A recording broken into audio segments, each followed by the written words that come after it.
Welcome to the Planning Extended Overnight and National Trips Online Renewal Booster course. This course fulfills the requirement for Planning Extended Overnight and National Trips training only if the following two requirements are met. You have previously taken the classroom Planning Extended Overnight and National Trips training, and you have taken either the classroom training or the online renewal booster course within the last 2 years. Please note that if it has been more than 2 years since you last renewed your course, you will be required to take the classroom training. In order to receive credit for this course, you must submit the quiz found on our website to training@gsutah.org. What is a Girl Scout trip? A Girl Scout trip provides opportunities for fun and adventure and serves to enrich ongoing troop programs. It is an opportunity for girls to try new things and grow in their leadership skills.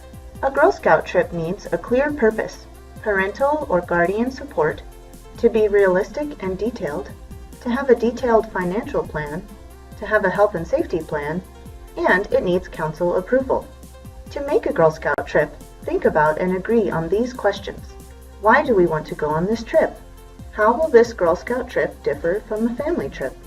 What are the advantages of girls planning the trip? Trip planning should be girl-led. When beginning to plan the trip, there are questions that you should ask the girls and questions you should ask yourself. Ask the girls these questions. What do we hope to experience? Who will we want to talk to and meet on the trip? Where do we want to go? When are we all available to go? What are our options for getting there? What's the least and most this trip could cost? How will we earn the money? What can we do now to get ourselves ready? What will we do as we travel and when we get there? What safety factors should we consider? And how will we take action to make the world a better place? Make sure to ask yourself these questions to ensure that the trip process involves the Girl Scout leadership experience. Which short-term outcomes from the Girl Scout leadership experience do we want to achieve? How can we make this experience girl-led? What type of experiential learning will happen? And how are the girls able to work together during this experience?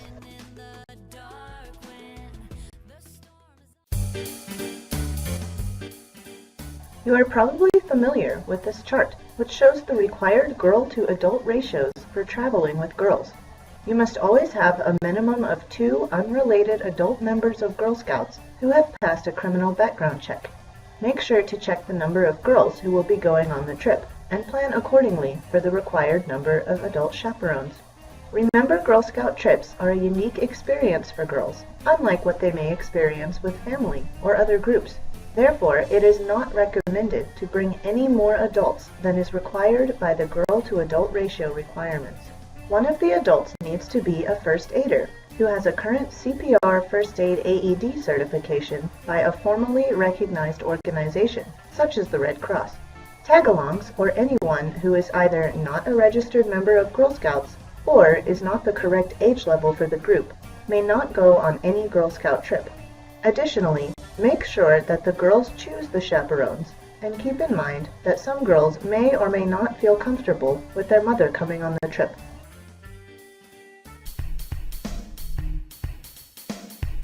Any trip chaperone should be a positive role model, respect all girls and adults equally with no preferential treatment, create a safe space for girls, prioritize the safety of all girls, support and reinforce the group agreement, handle pressure and stress by modeling flexibility and a sense of humor, create an experience for and with girls, be fit appropriate to the plans for the trip, and be familiar with the Girl Scout safety guidelines found in Volunteer Essentials. Everything in Girl Scouts is about progression, particularly travel. Girl Scouts of Utah requires that extended overnight trips, national trips, and international trips are taken in sequential order to ensure adequate travel experience. This means that groups must first take a regional or in-state trip for their first extended overnight trip, then after gaining that experience, they may take a national trip. Only after having taken both is a group ready to begin planning an international trip. It is also important to note that in order to take any extended overnight trip, the group must have already taken shorter overnight trips, such as campouts and two-night trips. Only juniors and older are allowed to take extended overnight trips. When your girls first request to take a trip, you should be ready to ask them these questions. What is the purpose of the trip? How well do we work together as a troop? Are we able and willing to do what is necessary to finance a trip? What about our parents? Will they support the idea? Does everyone in the troop think this is a good idea? The responses to these questions will be the clue to the advisor for whether she should encourage the girls in this activity or wait until they are ready for the responsibility. So how do you know if your girls are ready to travel? Here are 20 indicators as to whether or not the girls are ready to plan and take an extended overnight trip. Does she want to go? Is she afraid to be away from home or parents for extended periods? Is she willing to share space with others during meals, sleeping, and playtime? Can she cope with unknowns such as strange places, noises, and large crowds? Can she manage having little or no privacy? Is she flexible, and can she give in graciously to others' ideas? Can she be a team player and function as a member of the group? Does she have the necessary physical stamina without tiring easily? Is she strong enough to carry her personal equipment or luggage? Does she have the strength and coordination necessary for the planned activities? Is she able to help with all aspects of planning? Can she capably read and follow written instructions? Can she use public transportation? Can she read and order from a menu? Does she do well handling money? Has she demonstrated the ability to follow orders, instructions, and directions successfully? Has she been on a series of day trips, simple overnights, or attended resident camp? Has she demonstrated in troop meetings the ability to pack and repack a duffel bag? Has she demonstrated the ability to work with a buddy? Has she demonstrated a clear understanding and respect of the need for safety procedures? From the very beginning of the planning process, start a travel binder that will contain everything needed for planning and implementing the trip. You should make 2 duplicate binders, as you will take one with you and you will leave one behind with your emergency contact. As you and the girls plan, you will add plans and details to the binders.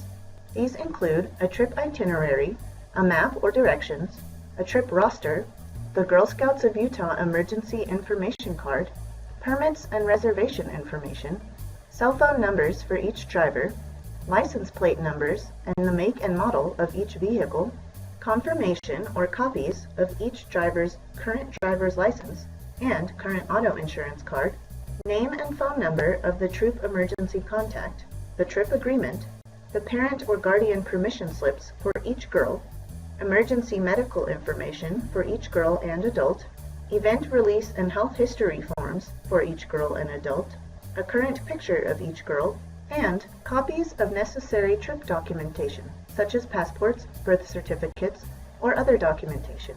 When planning the trip, the girls should choose the location. Their decision should be made based on their chosen purpose for their trip. You should help the girls as they make their itinerary. Keep in mind the following.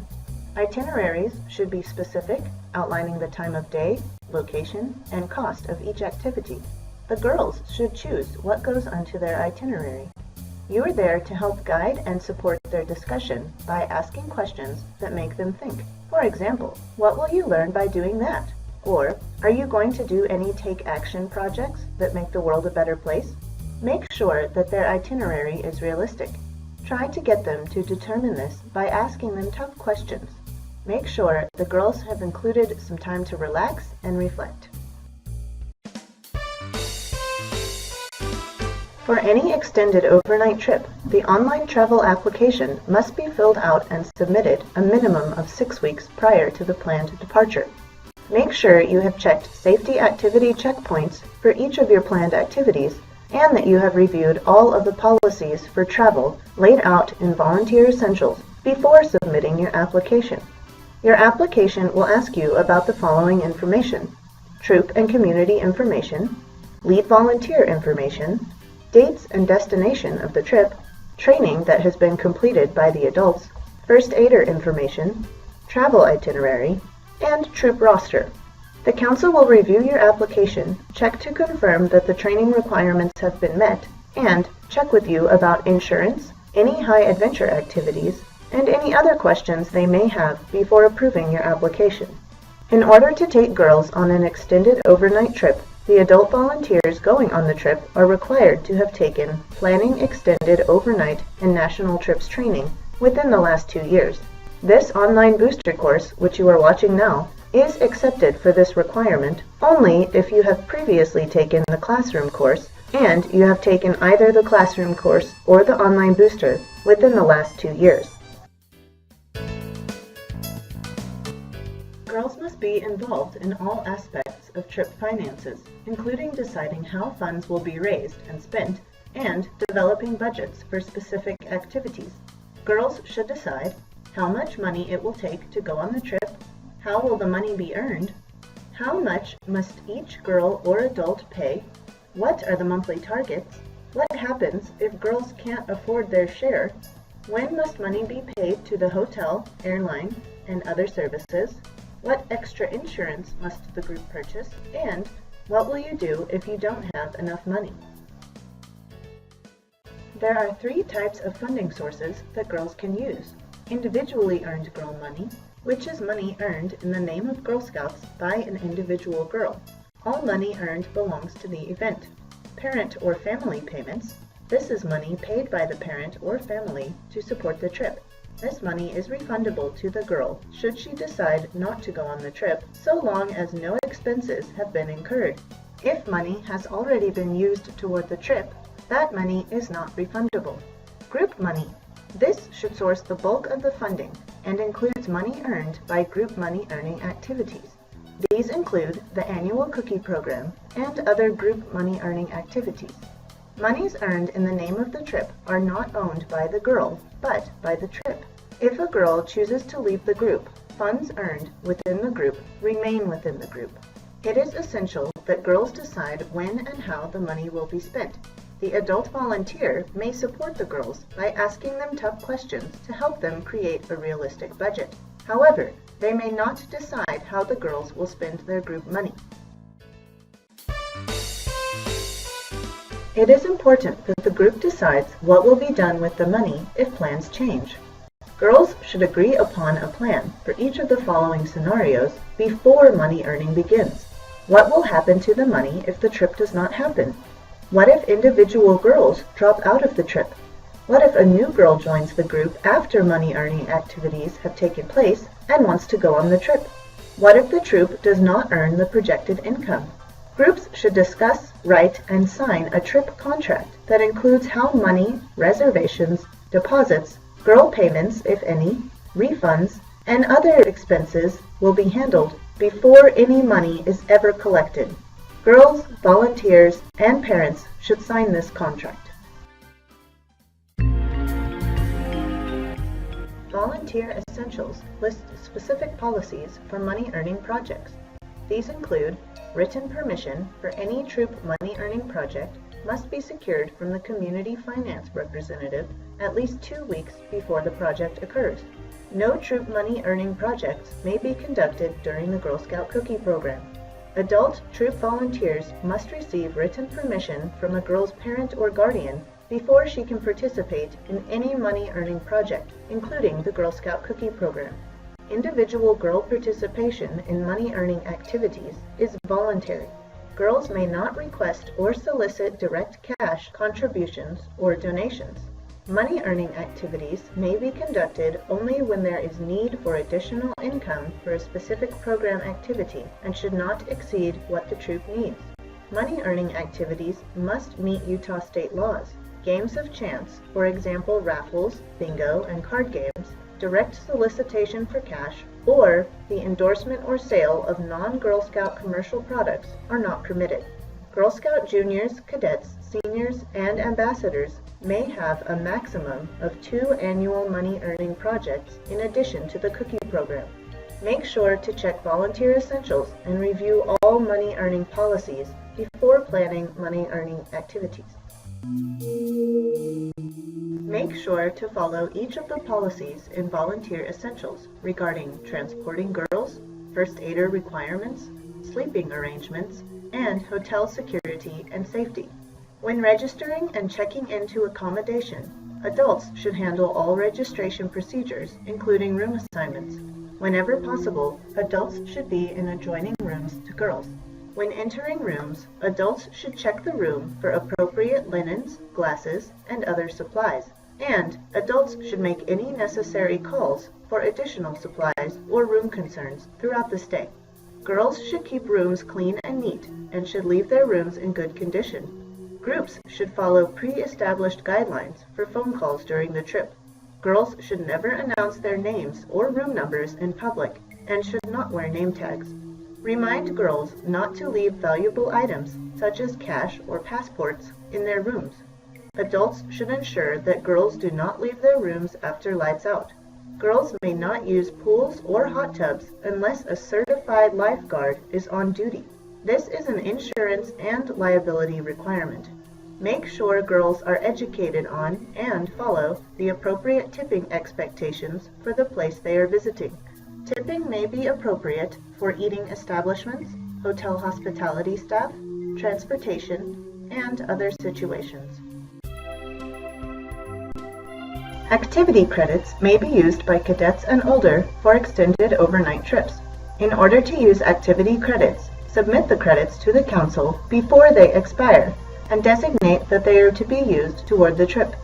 It is okay if the trip is scheduled after the activity credits expire, but the credits must have been submitted prior to their expiry date. This may be done a maximum of 2 membership years in advance of the trip. For example, activity credits from the cookie sale in the 2017 membership year can be submitted for a trip you are planning in the fall of 2018. After being submitted for a trip, activity credits will be deposited as direct funds into the troop account. Juniors may not use activity credits toward troop trips. Make sure you read the entire travel section of Volunteer Essentials in order to understand and comply with all the requirements and policies. Make sure to develop a well-thought-out packing list in advance of your trip. A good rule of thumb is, if they take it, they carry it. Girls should be able to carry their own equipment with ease and comfort. Before the trip, girls should practice packing techniques and test the weight of their luggage. Make sure to look at the sample packing list found in the downloadable course materials on our website. In addition to your trip contract, which governs the trip planning process, girls should develop a trip agreement that specifies expected behavior and the consequences if those expectations are not met. This should include expectations for girl behavior, spending money, buddy assignments, room assignments, contingency plans, and anything else you feel important to include. Girls, parents, and adult volunteers should all sign the agreement prior to the trip. 1 to 2 weeks before the trip, you should host a bon voyage party. Here, you should discuss and review transportation to and from the airport, confirm all paperwork for the travel binder and collect anything missing, confirm and introduce the at-home emergency contact who will have the duplicate travel binder, and any last-minute packing details, spending money discussion, or last-minute itinerary changes. Thank you for watching this training video. If you have any questions, please contact member support at 801-265-8472 or info@gsutah.org. Make sure to take the quiz and submit it to training@gsutah.org in order to receive credit for the course. Have a great day!